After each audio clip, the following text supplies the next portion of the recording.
Good evening, everyone. Welcome to another great opportunity to learn here on a Tuesday evening. Thank you all for the great things that you do as MRC volunteers and for all the tremendous hours of service you guys have provided, guys and gals have provided over the years. And really, this program wouldn't exist if it wasn't for you. So I can never thank you guys and girls enough. But without further ado, I want to introduce our speaker. So our speaker tonight is Myra Tigreros. Sorry, I'm struggling with not your name, but just speaking today. So Myra presented last month on Intro to Public Health. So for those of you who were on last month, you might remember her. And Myra is our Northern Region trainer and our VDH lead trainer for the past 2 years. She has a strong background in healthcare training and has been instrumental in developing and delivering comprehensive training programs. And prior to her current role, she served as a containment supervisor in Loudoun County. And that was, of course, during COVID when we were trying to contain the virus by following up on cases and contacts. So she has an impressive career spanning 30 years in the medical field, including 25 years in management. Brings a wealth of knowledge and expertise to her training initiatives. She has also accumulated 10 years of teaching and training experience in allied health, making her a versatile and effective instructor. Myra holds certifications as a medical assistant, phlebotomist, and EKG technician, and has been a certified allied health instructor since 2004. Before joining VDH, Myra held significant positions at EHE International as a clinic director for 10 years and as the manager of the Department of Medicine at Howard University Hospital for 5 years. These roles allowed her to develop a deep understanding of operational excellence in patient care. Myra's academic qualifications include a BA in business with a minor in health management, which has equipped her with a solid foundation for managing healthcare programs effectively. So tonight she's going to be talking about effective communications. And for those of you who've been around in emergency management and emergency response, almost every single after action report from exercise and real world events almost always gives our communications as a area for improvement. And so we can never do this enough. So for that, we thank you, Myra, and I'll turn it over to you. Thank you, Mike. Good evening, everyone. Thank you, Mike, for that.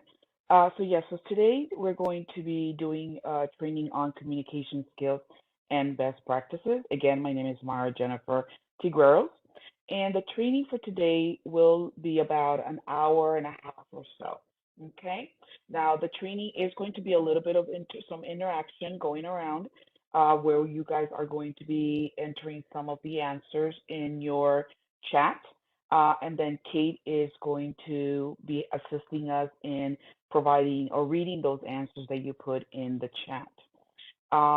Also, any questions you guys put in the chat will be answered at the end of the presentation. Okay, next slide, please. All right, so today this training actually is conducted in two parts. The first part is communication skills that include the following topics: communication in the cycle of communication, effective communication, using the right type of questions, active listening, communication barriers and how to overcome them, know your target audience and adapting communication to the individual, and providing factual information. Next slide, please. Part two of the presentation talks about strategies to reinforce confidence. And in that, we're going to be discussing understanding the decision-making process, strategies of behavior change, what is motivational and what is motivational interviewing, PACE, which is the spirit of motivational interviewing, rules for motivational interviewing, confidential and PHI, case investigation, interview and best practices, vaccine confidence, strategies for building vaccine confidence, and lastly, we're going to talk about strategies for talking with individuals about the COVID vaccine. Next slide, please. Now, as you know, some of you might be new to public health, but some of you might have been involved with public health for a little already. And as we all know, public health plays a critical role, right, in providing trusted information to the public.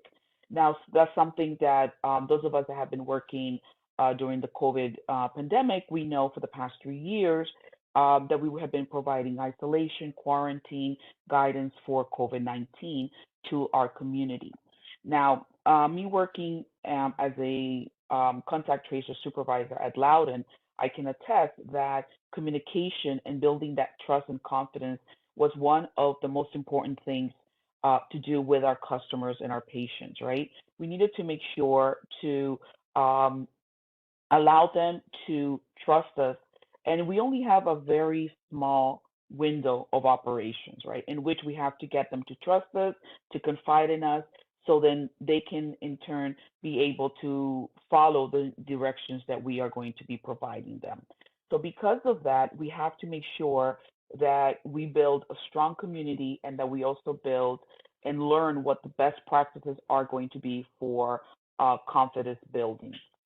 Now, the topic of communication for some people may not necessarily be very scientific, but there are actually several scientific based steps that we all can follow to make sure that our conversation stays productive and effective when we're talking to our clientele. Next slide, please. Now, part one, okay, of this is communication skills best practices. So here we're going to talk a little bit about why communication is so important in public health and why public health deals with because public health deals with outbreaks of disease and chemical hazards. Communication has to be something that is at the core of our foundation, right? Our core of what we are trying to do. Because if we're not able to communicate with a community, we're not able to have them follow the guidance that we want them to follow, which is why communication is so important. Next slide, please. All right, so now we're going to talk about communication and the cycle of communication. Next slide, please. Now, what is communication? Simply the act of transferring information from one place, person, or group to another. Now, every communication is different, right? It involves it involves at least one sender, a message, and someone to receive that message, right? So communication typically happens in three ways. It can be either verbal, nonverbal, or visual. Now, and the kind of work that we do, right, typically is going to be not it's going to be verbal and written communication as well, right? It's going to be nonverbal because we're going to be writing instead. We don't really deal with a lot of visual components for the most part because we are communicating with our clientele over the telephone. But there are going to be instances, depending on the job description that you have, where you may need to speak to the individual in person, or you need to go see them, or something like that, depending again on the type of work that you're going to be responsible for. So that's why it's very important that even though we don't necessarily use the visuals, right, or nonverbal, that we do concentrate on that. In this training, we are going to be discussing that aspect as well. Now, methods of communication, we have verbal communication, which is as simple as spoken word. That's it. It doesn't get any easier than that, right? Now, the important aspects of verbal communication are aspects of language, clarity, and tone. We need to make sure that all of those are as clear as possible and that the tone in which we're taking our conversation is respectful, acceptable, and can lead into continuation of that conversation. We also have nonverbal communication. Now, this is when where we're talking about here is when it's our body language pretty much, right? It's seeing what the other person's body language is saying where they're not necessarily speaking it. Then we have written communication, and it's as simple as the written word. Now, the important aspects of that are knowing your audience, your purpose, okay, maintaining consistency throughout your written message. So your message um, does not escape what you're trying to convey pretty much. Now, listening also is a very important aspect of communication. And a lot of people don't realize how important it is. The most important aspect of listening is to be able to do active listening. And that means actually engaging your mind and intentionally focusing on what the other person is trying to tell you. So, what we want to do when we're doing listening is listening to everything they're saying, as well as the things that they may not be saying. A lot of times, pauses, um, or you may hear someone uh, go like, or take in the air, or sound like they're frustrated just on the type of noises that they're making, but they're not really saying anything. All of that allows you, through listening, for you to make a better picture of what's actually going on with that individual.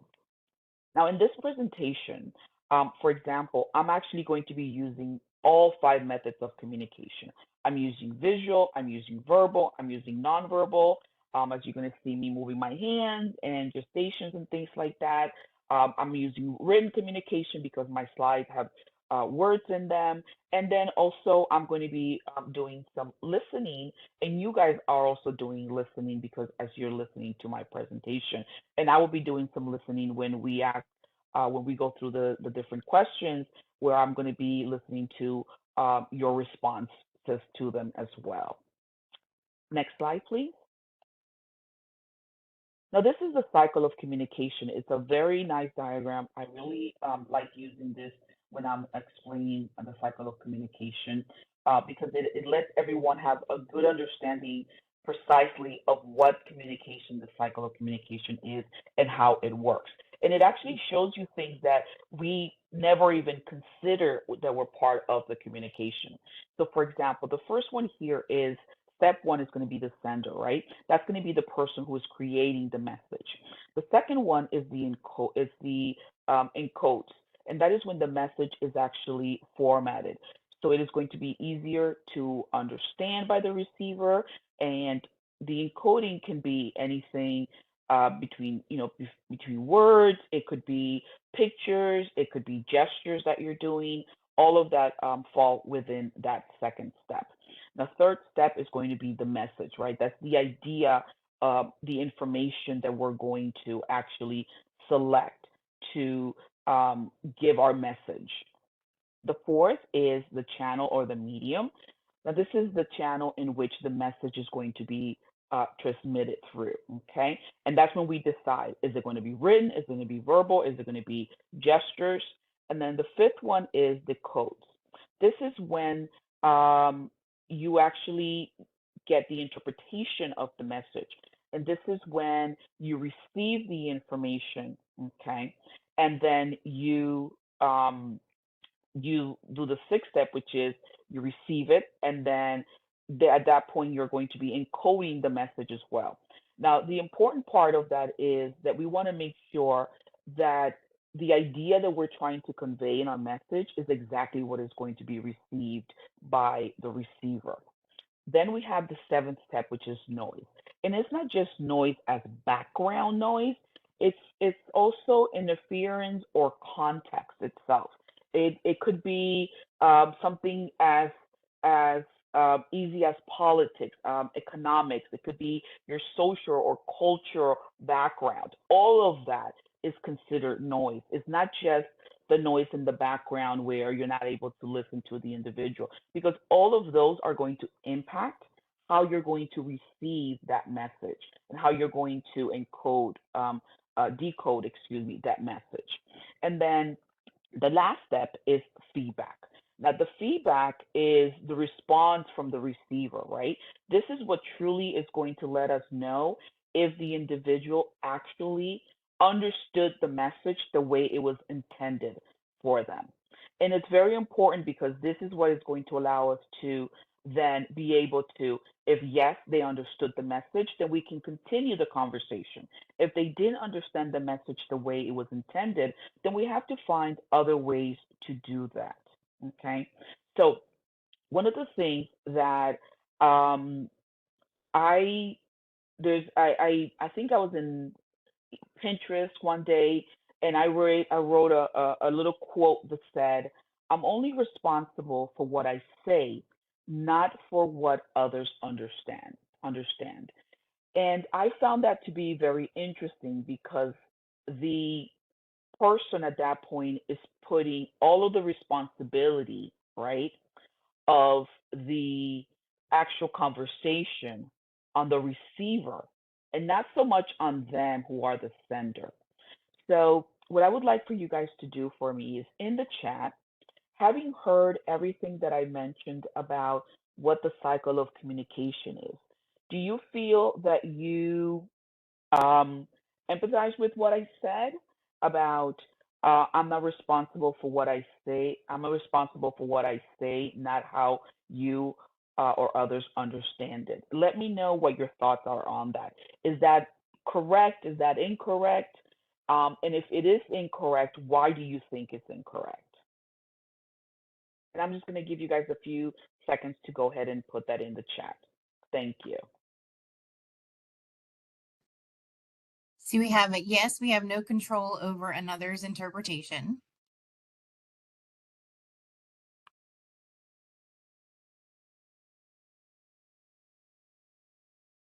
I think it is correct. Need to adapt how and ooh, now they're going fast. Need to adapt to how. Wait. I'm responsible for that too because I may need to adapt how and what I communicate to be clearer. Exactly. So actually, the statement, I'm only responsible for what I say, not what you or others understand, is actually not correct. Because as the sender, it is your responsibility to make sure that the receiver receives the message in the way you were intended it to. And if Yeah, they don't, then what ends up happening is you did not use the proper way of saying your message and making sure that it came across. Now, as I mentioned earlier, I also said that noise also contributed, right, to how the person interpreted your message. And even though that is true, you're still, the responsibility still falls under the sender because we are the one that are initiating that conversation. Therefore, we also need to make sure that that conversation is received in the way it was intended to. And if it doesn't, that means that we, okay, as a sender, need to change our conversation tactic. Maybe we need to say it differently. There could be a number of reasons why the individual possibly did not understand what we were trying to convey. It could be, let's say, for example, it could be a language barrier. And that's one of the easiest examples that we can use, right? We can say it was a language barrier. The person maybe did not understand all of the vocabulary that I was using. And that's typically usually the most common reason why individuals do not. And when I say language barrier, I'm not always saying it because the individual may, because English may not be their first language. I'm saying it because English maybe is not their first language, but it can also be that their vocabulary, even though English is their first language, may not be up to par with the words we're using, which is why it's so important that we do not use jargon when we are communicating, that we don't use medical terms when we are communicating. And if we do, we explain what they are so the other person understands what we're trying to convey. Were there any other there that you wanted to read, or was that all? Okay. There's so many, and they all pretty much agree with what you have been saying. The communicator Okay. should be interested in whether the message was received correctly or else something may have been lost in translation. Correct. Do you want to Perfect. be effective or not? There's a failure in the sender's messaging. This is interesting. You need to ensure that the receiver is comfortable asking for clarification or they won't ask.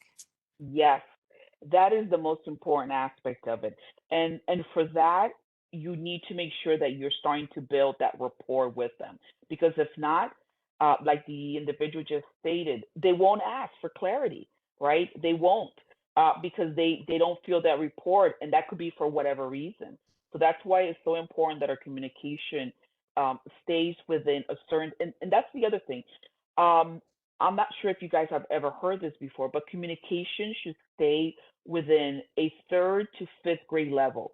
That is the level that we should be talking to people or writing to. The verbs, the vocabulary that we use should be between third and fifth grade vocabulary. It should not be higher than the fifth grade vocabulary. And that regardless of what the background of the individual is. Because we want to make sure, right, that the individual is able to understand us, and that is very lean terms that we can use between those grade levels. All right, thank you guys for your participation, and thank you, Kate. Next slide, please. All right, so now we're going to talk about communication styles, and there are 4 different styles of communication. We have passive, aggressive, passive aggressive, and assertive communication. Now, what's passive? Passive communication often acts indifferently, yielding to others. This is a type of communication that doesn't lend itself to validate the other individual. Okay, it's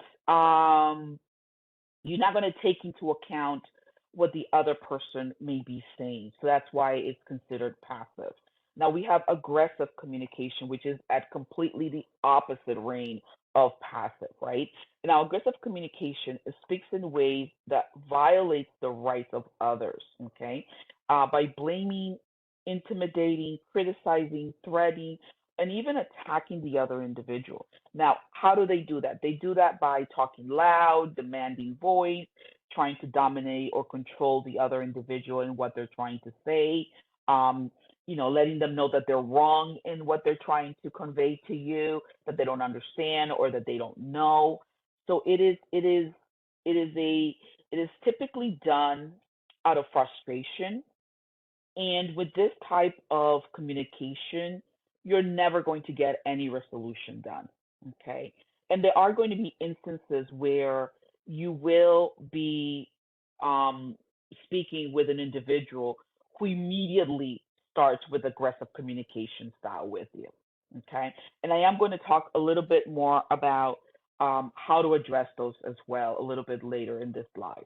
Now, the next one is passive aggressive. Now, passive aggressive are those that involve acting indirectly, aggressively, rather than directly. So you might hear them say something that where they're saying something, but underneath their gum you can tell that that's not what they mean, or they're going to be saying it a little bit forceful in a way, but what they're saying to you is it sounds in a way sort of nice and passive, but the tone of it could be seen as aggressive, or the vocabularies that are being used could be seen as aggressive. And then we have the last one, which is assertive communication. Now, this features an open communication link while not being overbearing. Now, this is a type of communication that we want to be able to use, okay? Now, this type of communication aims for both sides to be able to affect the situation and also be able to balance each other's rights. Now, this communication, as I mentioned, is thought to be the best and most effective way and more forthcoming when it comes to the type of communication, because it's direct, it's to the point, and you're not being aggressive in any way, shape, or form. Now, some of the things that that we also like to know is that passive aggressive, and assertive, these types of communication styles sometimes can be barriers, right, when you're talking to an individual. And we're going to learn how to address that. Okay. All right. Continue. Next slide, please. All right, so now we're going to talk a little bit about some scenarios. I'm going to give you some scenarios, and then a scenario, excuse me, and then I'm going to read 3 different sentences, and you're going to tell me from these 3 sentences which one is passive aggressive, or assertive. Okay. Also, you're going to tell me which of these should be the correct way to communicate. So the scenario is, I'm having a conversation with a case and I want him to provide his close contacts. So this is how I'm going to be asking for them. When you have an opportunity, it would be helpful to get the names of the people you spend time with. That's the first one.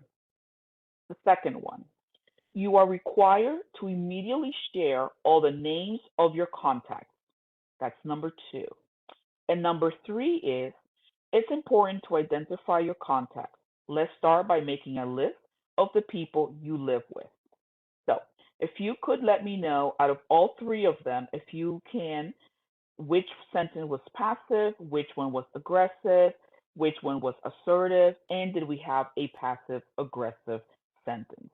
You can go ahead and put that in the chat. We did have a question. Can you explain what a case is? Sure. So a case is an individual that has, when the results come in, the person has been known to be positive for a particular condition of interest. That's what a case is.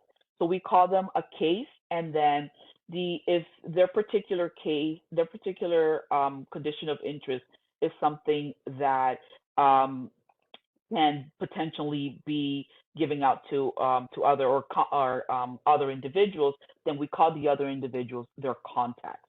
So like for COVID, for example, the cases were individuals who came back positive for COVID, or individuals at one point that had been in contact with someone who had COVID and now had symptoms.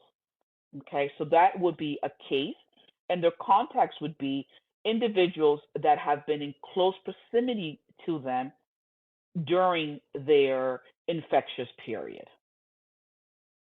I hope that answers your question. That's great. Thank you. So we're getting a ton of really good answers, and I would say the consensus is that the first one is passive. That is correct. The second one is aggressive. That is correct. And the third one is assertive and is the correct answer. Yes, that is correct, guys. Thank you. You've been listening. Awesome. All those three are correct. Thank you so much for paying attention. All right. Next slide, please. So this is one of my favorite characters, okay? And this just explains to us in a very funny way, but not so funny, why communication is so important. So I want you guys to take a look at this caricature and tell me what is happening, okay? Why is the patient lying on the floor? So again, if you guys can go ahead and just put your comments in the chat and let me know exactly what you think is happening here. And the caption is, and that is why we lift on 3. And as you can see, the patient is on the floor. We have 3 individuals next to the table, which one of them is still holding the patient's legs, or feet, I should say, actually. Yeah, everybody's saying communication issues. Definitely communication issues. No coordinated communication. They did not go all on 3. Exactly. And that's exactly what happened. Some people went on 3 and some other people went after 3. And what ended up happening was that the patient ended up on the floor and one person ended up holding his feet. And this, again, as I mentioned, it is a very funny way of showing how communication is important. Because if they would have communicated exactly when they were going to lift, the patient would not be in the floor. And this should have happened beforehand, right? It should have been done afterhand. And they should not have assumed that they all 3 were going to understand or going to lift on 3. So that is the reason why the person is on the floor here.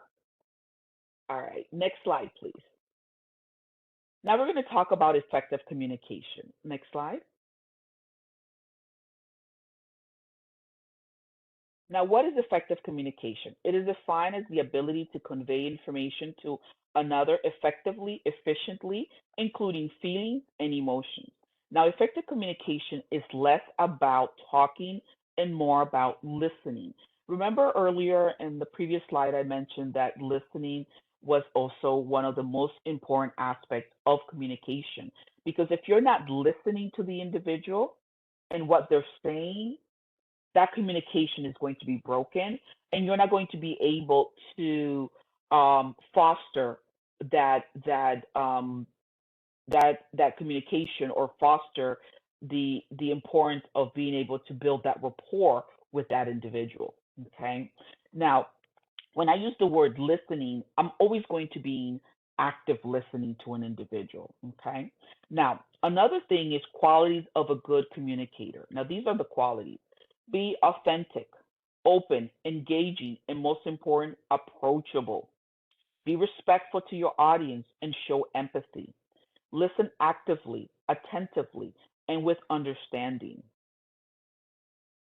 Now, understanding that most of us conduct our work via telephone, but even then, it is important to learn about our body language. And that's why I, in this training, have included body language, because using appropriate body language does help, especially when you're using facial expressions.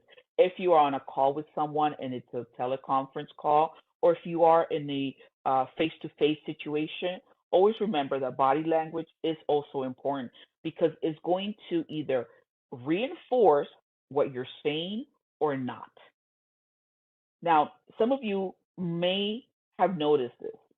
When you're on the phone with someone and that other person on the other line of the phone, and this is just talking to someone on the phone, this has nothing to do with having a Skype call or nothing, or a FaceTime call. No, nothing like that. It's just a regular phone call. When you're doing this phone call with the other person, right? If the other person smiles, this is not a laughter where you can hear it, but an actual smile, you can tell over the phone when someone is smiling on the other end, even though you can't see them. But that is something that you can tell by the way they're talking, that they're smiling.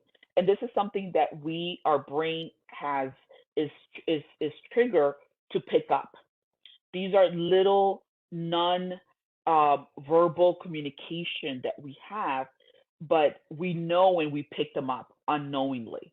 Okay. You can also tell when someone's upset. Again, you're not seeing them, but you can tell when they're upset also.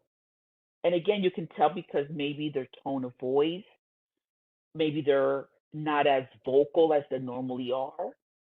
So those are all important reasons why body language is so important. Now, another reason why body language is important is because in the type of work that we do, we are speaking to people of different nationalities, different cultures, okay? And we need to be able to understand when body language is needed, as well as when not to use certain aspects of our body language. Like, for example, in Japan, for example, right, and in China, when you are speaking to someone, if you're giving them direct eye contact, they consider that to be disrespectful. Now, in the West, we consider that to be respectful, right? The more eye contact you're giving me respect. I am seeing that you are listening to me and that you're understanding me. But that is not how it's seen in Japan, for example. They don't see eye contact as respectful or as confirmation that you're listening and understanding what I'm saying.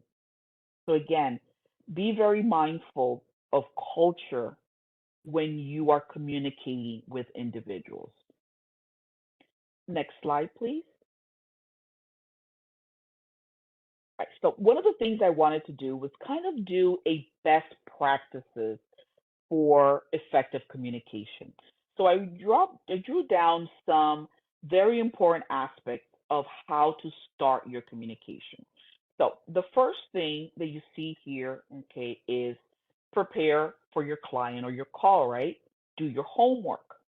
So if you're going to be calling a client a case, let's say COVID, for example, we're going to be calling a COVID patient, and we want to make sure that we know their condition of interest, and we know it's COVID. We want to know when they were tested. We want to know, are there any other information? Did we receive a lab report? Did we receive a morbidity report, an EPI-1 report? And if so, did they provide us with further details about this particular case? Or did we receive a case information details or a red cap form, for example? Okay, so that is doing your homework, looking at the data that you have, and then compiling what information you have, and then also what information you're going to need. That is part of doing your homework. Now, the second is making sure that once that communication starts, that you are engaging, that you're interesting, and you're approachable. Without those, you're not going to be able to build rapport with the individual. Ask questions in a way that encourage open conversation. Okay. Remember that when on the phone, both the recipient and you have nonverbal cues. So be alert when it comes to those. You know, are you hearing exasperation? Are you hearing, oh, you know, those kinds of things? Are you hearing angst in the person's voice when they're talking to you? And if so, address it. You know, try to find out, is this a good time to talk? Would you prefer I call you at another time? Okay. Is there anything I can assist you with? Do you have any questions for me? Because we don't know why the other person might be irritated, right? And we're trying to figure out, because that irritation is noise to the process that we're trying to complete here. Now, again, practice active listening, right? Listen to the individual as they're talking to you. Allow yourself to share beliefs and goals and ideas with the individual. When they're talking to you about something and something they mention is incorrect, don't necessarily go out and say to them, you're wrong or that's incorrect. Find a way to say that without telling them they're wrong. There's a lot of ways that we can rephrase a sentence to let someone know that the information they just told us is incorrect without us having to literally say you're wrong. There's not a easiest and fastest way for communication to just block itself than for you to tell someone you're wrong, especially someone that you don't know and you're trying to build a rapport for. We're trying for them to follow our guidances. So by doing that, we need to make sure that instead of saying you're incorrect, we say the information in a different way. Now, understanding their needs and their concerns, okay, demonstrating empathy, building a trustful rapport with the individual. And if for any reason you need to leave a voicemail, okay, make sure that the voicemail you leave is clear, short, and to the point. Remember that we cannot provide reasons why we're calling, but we can say our name, we can say where we're calling from, and we can say that we would like for them to give us a call back as soon as possible. Okay. Next slide, please. Okay, now we're going to talk about using the right type of questions. Next slide. Now, using the right type of questions. One of the first things that we need to make sure is that whatever types of questions we are going to be using, that they are client-centered communication, okay? Now, client-centered communication techniques are open-ended questions, closed-ended questions, probing questions. All of those are that type of client-centered. Now, what is an open-ended? Open-ended generally describes and allows the individual to provide more information to the question that you ask. It allows them to think and reflect before they answer you. For example, what are your thoughts on getting a COVID-19 vaccine today? That's my question. Their answer. Best time to use, that would be my question, right? What is the best way for you? I'm sorry, what are your thoughts about getting a COVID-19? So that would be my question for the individual, right? That's an open-ended question. Why? Because I'm asking what are their thoughts about it. Okay, I'm not asking a yes and no question. Now, when do we use open-ended questions? When we want the individual to elaborate. Now, open-ended questions also assist us in building trust and rapport. Okay. It's also good when you're starting your interview, because that's when we begin trying to build rapport with the individual. Now, the second one, which is close-ended. Now, for close-ended, these types of questions allows you to keep control of the conversation by asking specific questions that can be answered only in one way. Okay. For example, yes or no. These are generally short responses that the case or the individual will be providing for us. And they're also much, much easier to answer. So what would be an example of these? Are you vaccinated with the COVID-19 vaccine? Yes or no, right? There's no other way of answering that. Now, when should we use these types of questions? When it's time sensitive, let's say the individual doesn't have a lot of time to talk to us, that is a good time for us to jump into our close-ended questions. When the individual we might notice that the individual is not responding to our open-ended questions as well as we hope they would. Okay. Also, it's easier when we need specific answers. Okay. Or let's say the individual is talking a little too much, providing us too much information that we're not asking for. Then we may jump into close-ended questions because we want to bring back the conversation, right? We want to take control again of the conversation. And that's a way of doing that. Next slide, please. All right, so now we talk about probing. Now, what are probing questions? These focuses the attention on specific topics to gain more information and or reasons for an answer, okay? It also expresses curiosity from your end and interest in what the person is telling you. So if you say something like, for example, would you please tell me a little bit more about why you believe that it is not necessary to receive the COVID-19 vaccine? The individual is going to tell you, you already know that they feel, for some reason, that they should not take the COVID-19 vaccine. But now you're asking, why?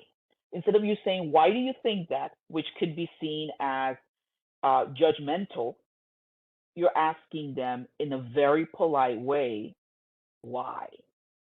Or could you tell me the reason, the rationale behind it? Right. And one of the things that is important for us is when we're using probing questions, that we use probing sentences properly. Remember, they should never have a glimpse of you talking down to them in any way, making them feel that they're incorrect in their assumptions, even though they may be, okay, or that you're judging them. That's one of the important aspects of probing questions. Make sure that you stay clear from those three things I just mentioned. All right, now, I wanted to end this thing about types of questions by letting everyone know that always remember that all types of questions are appropriate questions, okay? And no two conversations will ever be the same. Now, what's important when we're having a conversation and what affects the type of questioning is the flow of the conversation and the rhythm that we are asking the questions. That is what we have to be mindful about, not necessarily the question itself, or be afraid to be asking too many questions. Next slide, please. Now we're going to talk a little bit more about active listening. Next slide, please. Now, active listening is the process of listening attentively while someone else speaks, paraphrasing or reflecting back what is being said.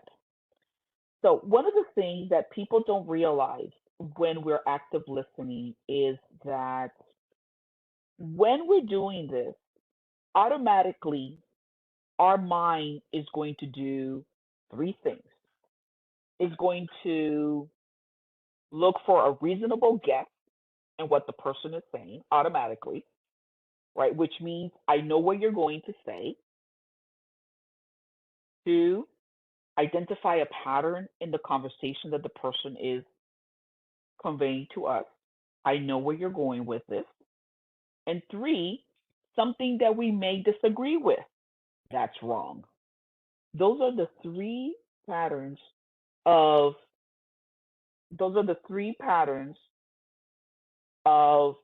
communication that these are the three patterns that we automatically go in our mind without realizing that we're doing it. Okay. So when we are having our communication, one of the things that we need to make sure of is that we do not wrap ourselves in this, because the moment you start with this type of questioning, that conversation is no longer about the individual. It's now become about us. So be very mindful with that. Now we're also going to talk about key skills and techniques when it comes to active listening, okay? Now the first one is key skills. Be attentive, demonstrate concern, build trust and rapport. Ask correct questions. Request clarification when needed, okay? This also shows that you are paying attention to the conversation. Verbal affirmations and nonverbal cues show understanding by saying, I see, I know, sure, thank you, I understand, okay? Or if you're talking to the person or you're face to face, you might have eye contact, you might nod, okay? All of these, or lean forward, all of these are actually verbal affirmations. Now for techniques, we're talking about reflecting feelings, paraphrasing, which shows understanding, summarize, and silence. Now we're going to talk a little bit more about these other techniques as well in the next couple of slides. Next slide, please. Now here we're going to talk about reflecting feelings. So when someone is reflecting feelings, okay, you're expressing emotions, feelings, or you may have a look of a particular emotion. You're angry, you're excited. Now, all of this, the purpose of it is to convey your empathy and understanding and encourage the speaker to continue whenever you see this, okay? That's the whole purpose of it. When you're seeing this, you're going to reflect the feelings what the person is saying. Oh, I understand what you're saying. Would you like us to take a few minutes, depending again on what it is that they're telling you. Now, I'm going to give you a case, and then we have a couple of scenarios where the individual is going to respond. And it could be a case investigator or a contact tracer or anyone pretty much who's going to be involved with this particular individual. So the example is, this is the case. I cannot risk receiving the COVID-19 vaccine because it can get me sick, or I can develop an allergic reaction. I have to work so I can pay my bills. I have children I need to feed. So a way of us responding that would be, I hear you. There's a very low risk of an allergic reaction with vaccines. On the other hand, you cannot get sick from the vaccine. Right there, right, I tackled two of their issues, right? Vaccine can give me an allergic reaction or I can get sick from it. I tackled it without telling them that they're wrong. Second, your concern is understandable, especially when you are responsible for others. So what am I doing here? I'm validating that even though their information is incorrect, okay, I'm still validating because what they're saying still matters because they are a person, and as so they matter. So it is important for us to validate the individual when we're speaking to them. It is very, very, very important that we do that. Without that, we are going to have a tough time building a productive rapport with the individual. Now, I have another case here. Now, I'm feeling tired, and this whole interview is making me nervous. You're asking too many questions. So if somebody says that to me, how would you reflect to the individual? What will you say to them? Feel free to go ahead and again put it in the chat. What would you tell them if they're telling you, you're making me nervous, you're asking too many questions, and they sound irritable? What would you say?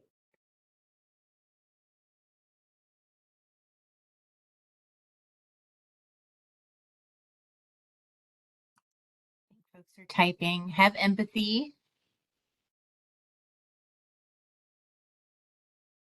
I can understand that. I'm sorry this is bothering you. We feel it's important to get this information in order to blank. Yes, perfect. One of the first things is you have to try to validate the individual, right? I understand. You know, it sounds like you're worried about this. I understand you're having some trouble with this. Um, how can we, how can we address it? Um, is there a better time for me to talk to you about these? Would you like me to ask you these maybe in a different, these questions in a different way? It might be that instead of you using open-ended questions, you may need to use close-ended questions where they can just give you a yes or no because they want to go through them quickly. You may want to ask them the most important questions. Okay, answer those first. And then if you feel that the conversation is back on track, then go back if you have time and ask the rest of the questions. So those are all techniques that you can use um, to reflect the individual, but also get the information you need. Next question, next slide. Right, so here we're doing paraphrasing, okay? And this is just rewarding, okay, in order to verify information and build rapport. That's it. You're not doing anything else here, okay? A way of when you're paraphrasing, you have to make sure that you paraphrase without saying or repeating exactly what they said. And when we're paraphrase, we're going to use words like, for example, what I'm hearing is, it sounds like you're saying blank, okay? Again, we're not going to repeat exactly what they said. Now, avoid using phrases like, I know what you mean. Even though you may know what you mean, what they mean, that can be seen as dismissive. So don't tell someone, I know what you mean. Because in their words, there's no possible way that you know what they mean because it's them and then there's you. You're just talking to them a few minutes ago. They don't know you. You don't know them. So they're going to see it as dismissive. Now, an example for paraphrasing would be, this is the case. I don't think that getting vaccinated with the COVID-19 vaccine is really necessary or helpful. Now, this is us paraphrasing. You don't think that the COVID-19 vaccine is necessary because people are not being helped by it? You're paraphrasing, and at the same time, you're asking. And that's going to allow them to elaborate why. Okay. Next slide, please. Summarizing. Now, summarizing is just, you know, as simple as just providing, the content or factual aspect of the dialogue that has just occurred. So what we're doing here is we are going to ask the person to summarize or talk back. Sometimes people use the word talk back what you said to them, okay, without you saying, did you understand what I said? So instead, we're going to ask them, we've said a lot today. In your own words, can you tell me all the instructions I've given you? Again, try not to say to the individual, do you understand my instructions? Because it can be seen as derogatory. Okay. Some people in some cultures, when you ask them if they understand, they see that as you insulting them or calling them dumb. And that's not what we're trying to do. So again, try not to use that sentence, do you understand? And it doesn't matter in what tone you say it. Now, this is another example here. And I need you guys to listen to this one because I am going to ask you some questions of why I responded the way I did. So the case is saying, I don't know how I can isolate in my apartment. There are 4 other people living here, and we all share the living room, kitchen, and 1 bathroom. Plus, I have to work to pay my bills, and I really don't feel bad. So this is how I responded. Yes, I hear that you need to get to work, that you don't feel bad, and isolation from housemates is almost impossible as you share necessary space. Why don't we start with you telling me more about your work situation, and then we can review the isolation guidance to follow and the quarantine guidance recommendations for the rest of the house. Now, what I want to know is, can you guys tell me why I decided to focus on his work situation first instead of addressing the statement, and I don't feel bad?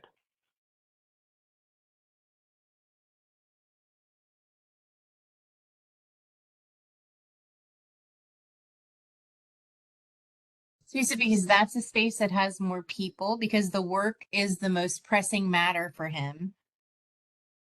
Yes. He can control his work, client listed work first. Work is the most stressful part. Priority is needing to work. Yes. By asking Because you about his didn't have to negate anything that he said. correct. I did. I validated everything he said, right? Because it is important to him. That is his living situation, so it is important to him. So by discussing the work situation first, right? I actually um distracted from the statement, and I don't feel bad. Because in his mind or her mind, they were probably going to feel that I was going to, because of the reason why I was calling, that was going to be my first concern. For me to say, but you're positive for COVID-19, and I'm not going to say that. I'm going to attack the work first, because if we can salvage or find a solution for that, we should have the rest of the things are going to fall in place. Now, there are different things we can do, right? We have resources that the person that we can put them in contact with for COVID, or I should say, we have some.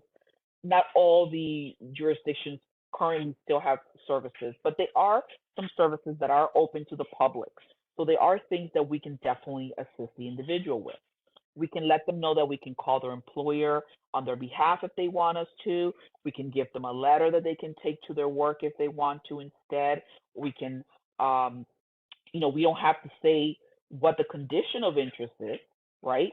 But we can definitely state that this individual has to isolate and give a date from and to date on that letter, or call them and let them know that this person has to isolate between these days and cannot go to work.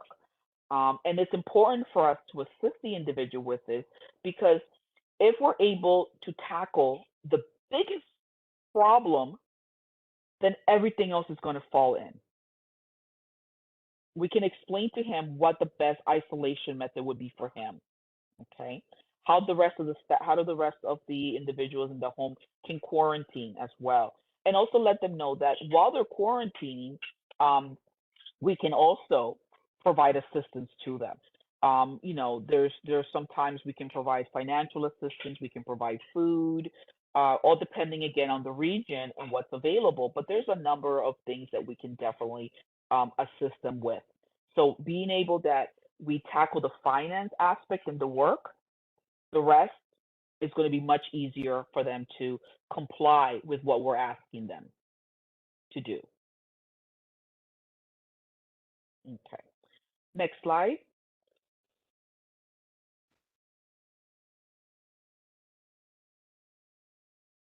Silence involves listening with all senses.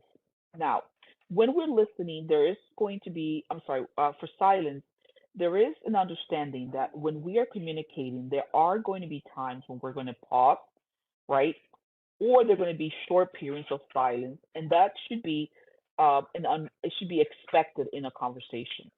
There's going to be times where I will pause or just stay quiet for a period of time, or vice versa. And it could be because the individual is trying to take in everything that we're saying, and also because when we're talking, the other person is silent because they're listening, right? Hopefully, they're active listening to what we're trying to say. Always remember that silence is part of active listening. Okay. Now, for example, if a question is met with silence, there's often an answer in that silence. Silence can also be used as a powerful message that the communication that we are trying to convey, the receiver is disagreeing with it. Sometimes people stay quiet because they don't want to say anything because they disagree. So that is very important for us to be mindful of those situations. And it's also good for us to provide silence in our conversation to allow the other individual to comprehend and to work out in their own mind everything we're telling them as well. Now, there's also a quick little blurb that I always like, which is silence is the sound of listening, because it is part of active listening and it's just as important. Next slide, please. Now we're going to talk about communication barriers and how to overcome them. Communication barriers. Now, for transmission of the message from sender to recipient, there's a lot of different things that can happen, right? And all of these can affect the communication as a whole. The time could be a factor, the noise, distraction, environment, language. Okay, is the person just answering me yes or no? Are they able to elaborate more than just telling me yes or no?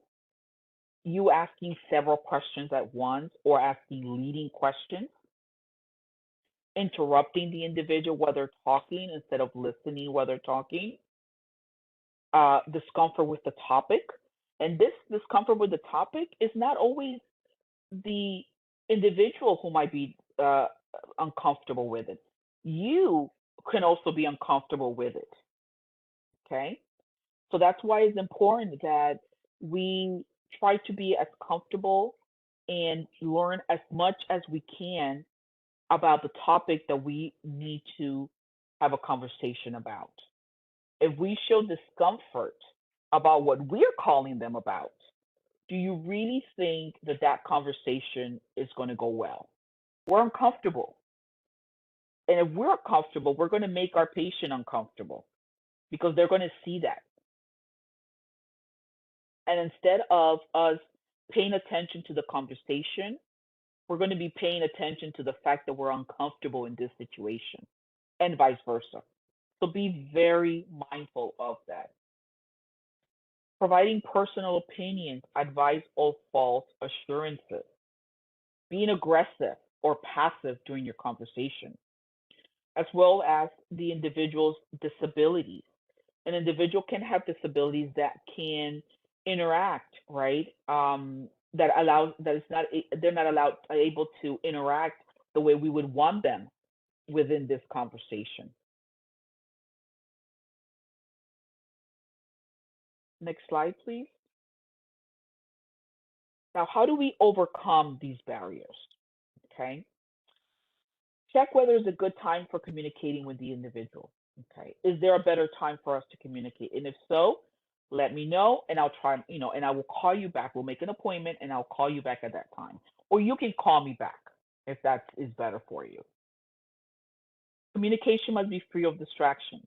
Be clear and use language that the person understands. Remember what I said, 3rd to 5th grade vocabulary. Communicate one thing at a time. Respect the person's desire not to communicate. If they don't want to speak to you about the matter, they have the right to say, I don't want to speak to you about this. Confirm that the person has understood you correctly. Acknowledge any emotional response the person has to what you have said. Now, when we are talking to a client, right, and the client is maybe speaking to us in a aggressive or passive aggressive way, a way for us to overcome this is by, one, recognizing the behavior. Because if you're able to recognize the behavior, then you're able to know exactly what you need to do. 2, believe in yourself. And believing in ourselves is not only just telling ourselves we can do this, but it's also for us to be able to be educated enough, okay, in the topic that we're going to discuss. That is part of believing in yourself. You cannot believe in yourself if you're ignorant about the topic. You can believe about yourself all you want. It's not going to help you. Be open to confrontation. That doesn't mean that we're going to act upon the confrontation, but know that it may happen. And if it does, learn how to overcome it. Stay calm and collected at all times. Realize that it's okay for you to be upset, but you have to keep control and stay cool. Now, be proactive and be active. And remember that everything I've mentioned takes practice. So unless you practice, you're not going to be better at it. Now, how to overcome your own passive aggressive personality when you're talking to someone. Recognize your behavior. Understand why your behavior should change. Practice. Be assertive. And be open to confrontation. Because remember, it will happen. You just need to know exactly how to overcome it. Next slide, please. Now we're going to talk about knowing your target audience and adapting communication to the individual. Knowing your target audience, okay, is the first thing we need to do is we need to determine who your audience is going to be. We also need to figure out and consider what is going to be on their mind. We're going to need to learn to anticipate a little bit, okay, of that conversation. Why? Because you need to formulate answers for that conversation based on what you think they might ask you. Think about what you need them to know and what you need them to do. Okay? Most importantly, decide the best way to communicate the information. And if that doesn't work, reformulate. It's very easy. Always find different ways of conveying the same message. Always remember, stay within third to fifth grade vocabulary. Next slide, please. Now here we're going to talk about adapting communication to the individual. And there's two ways for us to do that and two things we have to consider. One is things to consider and one is the skills that we're going to utilize. So things to consider are going to be the level of understanding. That's why I said third to fifth grade vocabulary is best. And that is regardless of the background of the individual, okay? Their culture, their age, their emotional state, any disabilities that the individual may have. The skills to utilize. Match your vocabulary to the audience. Very, very important, okay? Mirror the language and gestures of the person you are speaking with. Avoid technical terms and jargon. And if you can't, make sure that you provide an explanation or a definition for them. Clearly explain necessary medical technical terms and concepts. Repeat information that is important. Adjust your voice level, your tone, and your eye contact to the culture norm. Vary your tone to fit the situation. Next slide, please. Now, this is another slide that I find very important. So this is talking and showing us differences, right? Cultural differences. You have someone, on the other hand, who is Asian, probably, let's say that they're Japanese. And then you have someone, on the other hand, a woman from the West. And you can tell that, you know, one person is bowing and the other person is extending their hand to shake and say hello, right? Now, aside from the differences of cultures that is clearly seen here, okay, what else is this slide illustrating? Something I mentioned earlier on other slides. What else do you think that this is a depiction of?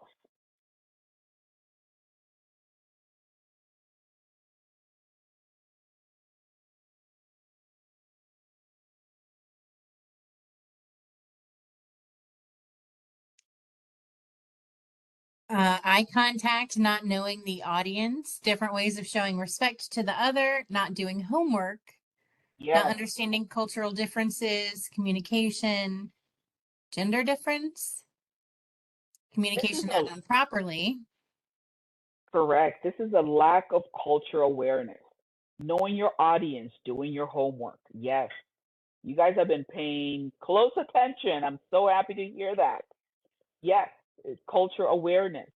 Because if if the lady right here knew she had a client, let's say for example, or saw the client, right? When you do not know how the individual is going to address you, the best way and the most respectful thing for you to do is to let the other individual take the lead when they're coming towards you, when they're going to address you.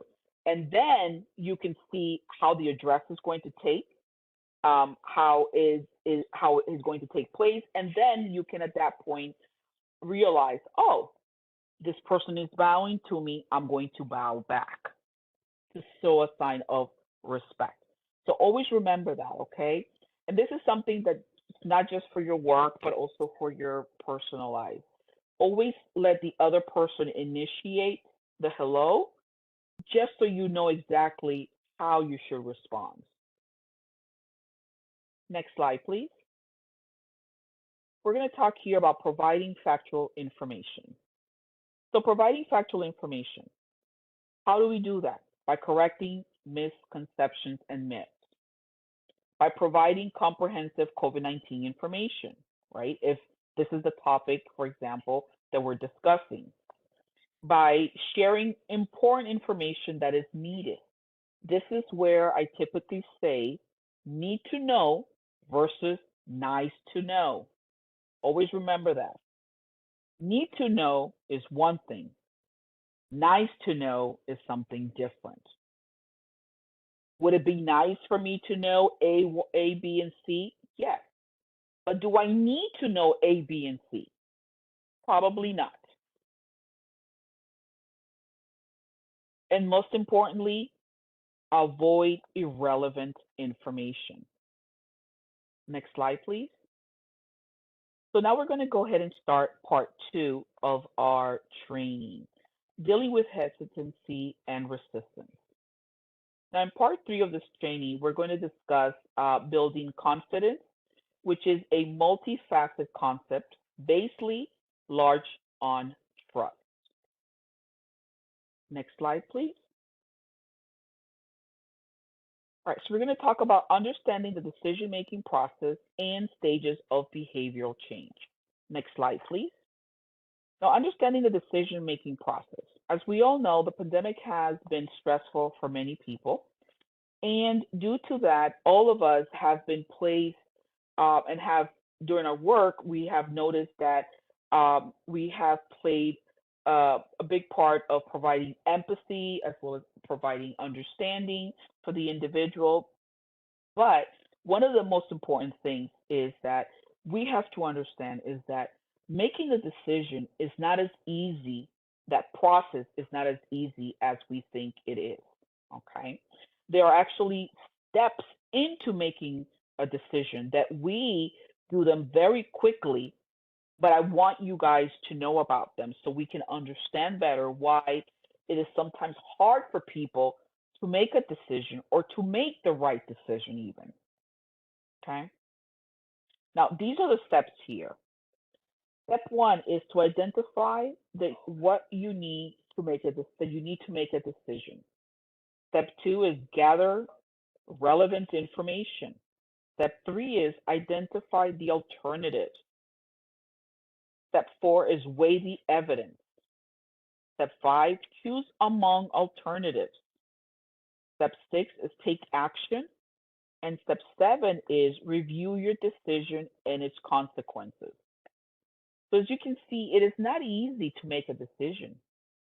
You know, you may think, oh, you just decide and just move on with it. But it takes a process in our brain for us to go through it. And the better we're able to understand that, the easier it is for us to acknowledge that making a decision is not as easy as we think it is or it should be. And it's always going to be obviously relevant to what type of decision the individual is actually going to be making, okay? Now, factors that we have to consider, okay, when it comes to decision making: culture, social, political factors, individuals or group factors, health issues, element-specific factors, for example, side effects, okay? If we're talking about the COVID-19 vaccine, for example, a person might think of the side effects and feel that the side effects are not worth taking the vaccine, okay? Or it could be an individual who, you know, is allergic and maybe not necessarily allergic to the compounds within the vaccine, but has other allergies and is prone to be allergic to things that they were not aware of before until it happened. So we have to think of all of these things when we have to understand these things, I should say, when we are trying to understand the individual and trying to figure out why it is that their decision is not the one we thought or think it should be.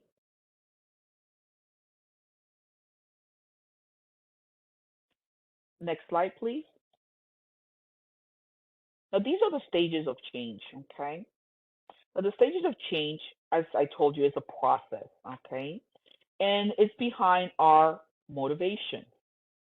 Not always in this order, but it helps CIs and CTs think about meeting the client where they are. And we need to try to figure out where the individual may be within these stages of the behavior. Next slide, please. Now we're going to talk about what is motivation and what is motivational interviewing. So going forward in these slides, we're going to talk a little bit more about the whole process of when you are going to be communicating with our clients. Okay, that's what the next future slides are going to be more about. So what is motivation? It's the willingness of an individual to engage in a behavior. Motivation changes over time, right? And it changes over time depending on the behaviors. It changes depending on the circumstances at that moment, right? All of these are factors that may influence motivation. Now, motivation can increase behavior changes. Like for example, if you are in a job and you no longer like your job, right? The motivation that kept you there in this job is gone because for some reason you don't like your job, or you may know why. You may have a new boss, or there might be some new policies that you don't agree with. So the motivation for you to be there now has changed. And this happens throughout our lives all of the time. And the same thing happens to our customers. When we're talking to them, we have to understand that their motivation to do something that we want them to do or to follow certain instructions may not be there. So we have to try our best um, to push them in a way, okay, to push them in a way or provide them the motivation of why they should change. Next slide, please. Now we're going to talk about motivational interview, okay, also known as IAM, that's the abbreviation. Now, it's a framework that helps us talk to clients about behavioral change. Because change is a difficult process, having a toolkit to help the client through the process is important. Our job is to guide them through the process. This does not mean that we make decisions for them. Instead, we answer their questions, okay, to help them come up with a solution themselves. We answer their questions, we provide information for them, and all of these factors are going to help them be able to hopefully follow the instructions we are giving them.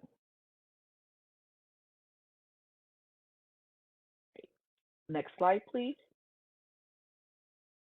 Now we're going to talk about PACE, which is the spirit of motivational interviewing. Next slide. Now the framework of motivational interview should look like and feel like this as well. Now motivational interviewing is when someone is when we're going to look into it more like the way it would be like you're entering someone's home, for example, right? When you're entering someone's home, you're going to enter their home with respect, interest, kindness, right? And you're going to affirm that you have good intentions. You're going to refrain from providing unsolicited advice. And you're also going to refrain from rearranging their furniture, right? Because those are things when we go into someone's home, we're not going to do any of those things. And that's the same way we want you to follow when it comes to motivational interviewing. Okay. We're going to do a partnership between the individual and us. We're going to hope that there's acceptance in both parts, not just in the patient, but also in ours. That there's compassion from us to them. Okay. And also evoking. And we're going to talk a little bit more about all those four in future slides. Next slide, please. So what is a partnership? Working together with our client or our customer, right? This means we collaborate with them. We give them respect, okay? Especially with their thoughts and their feelings. Remember, they may not be correct in their thoughts, but we are no one to tell them they're wrong. We explain to them in a very polite, compassionate way We explain things to them, but we don't come out and say you're wrong, because as I mentioned earlier, that is the fastest way for an individual to is the fastest way for an individual to then end that conversation with us. Now, we're going to try to look at the world from their point of view. What is it about their particular point of view that is not allowing them to see things from our point of view, right? What is it? Are they going into particular websites? Are they listening to inaccurate news? What is it about it? So that's one thing that we try to figure out, okay? And then we also try to correct it. We also try to let them know of, go to the CDC, go to WHO, go to VDH. We want to give them information and places where they can go to get actual correct information, okay? Next slide, please. Acceptance. Now, accepting the client for who they are, where they are, and their autonomy to make their own choices. Our clients get judged by everyone around them. The last thing we want to do is judge them as well. Now, patients often feel stigmatized, right, when they have a positive test. And we have to make sure that we are not doing the same thing. They're getting enough of that. We have to be understanding. We have to explain them everything about the pros and cons of the situation and what is in their best interest. We want to be that place that they can come to for questions, for acceptance, and to be led. That is the goal for us. All right. Next slide, please.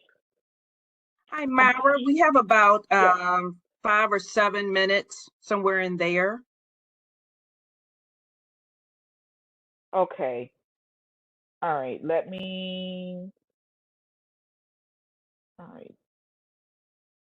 And what we can do, if volunteers, if you all need to jump off for any reason, we will be recording tonight's webinar. So we will post this back to Train if you do have to get off right at 8. Thank you. Thank you. All right. So we have compassion. Compassion can be best understood as a dedication to promote the welfare of others. So what we want to do at this point is, right, try to figure out what and how we can assist the individual. Okay, if it's about their work, we want to know, can we talk to their employer, give them a letter? Is there maybe a different type of work they can do in their workplace? Are there different tasks that maybe they can be responsible for? So all of these are things that we need to keep in mind. Next slide, please. Evoking. This is when using the framework, we want to recognize that clients have everything they need to make the changes themselves. Our job is to point them in the right direction. Next slide, please. So here we're going to talk about motivational interviewing, the rules for it, okay? Patients know themselves better than we do, so always remember that, okay? They are in charge of what they do and should be in charge of how the conversation goes. The patients will only change behavior if the motivation comes from within. So we have to try to help them, provide them the right information as well, and see if we can also provide the right motivation. If somebody needs motivation for having a vaccination, for example, and one of the things we can say is, well, do you have grandkids? Not being vaccinated, is that an impediment for you seeing your kids? And if it is, that could be a motivation, okay? We should not impose our own motives on them. Use active listening skills and empathy. Avoid arguments. Instead, use gentle persuasion. Arguments are counterproductive. Defending breeds defensiveness. And resistance is a signal to change strategies. Next slide, please. Okay.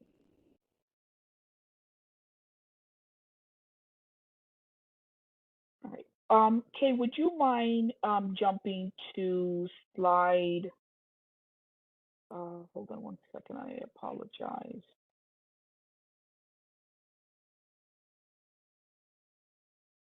Slide 78, please, and then we should be,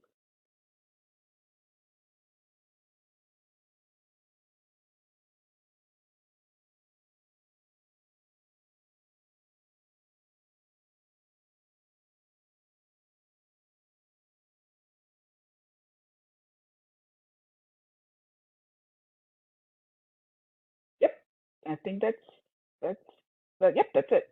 So we're going to talk about strategies for building vaccine confidence. Next slide, please. So you can help people become confident in their decision to get vaccinated. One of the most important things is to try to communicate all the information that we know about vaccines, right? We need to let them know what we know, but we also need to let them know what we don't know yet. Vaccine, we have to explain to them the importance of vaccination, okay, how it can actually help them with hospitalization and death as well from COVID-19. So we always have to start from a place of empathy and understanding, always remembering those two things, okay? We have to also provide a strong recommendation of why we feel that vaccination is so important for them, but also letting them know that trying to provide a motive, right? Something that can lead them to being vaccinated is extremely important as well. Discuss and always discuss and explain the side effects of it as well, because that's one of the things that is also going to be important for the individual as you tell them and you provide more information about the vaccine itself. Next slide, please. Now, ask about the readiness to vaccinate and what questions or concerns they may have. Acknowledge uncertainty about what we don't know yet and things that we do know. Recognize that these conversations can take time and may continue over a course of multiple encounters, and that's okay. We have to give them the time that they need. Okay, we have to provide praise when they provide us with, provide them praise when they do something that is productive or something that is that it took them to a next step, for example. We have to let them know and always ask permission to share more information about COVID-19 vaccines in general.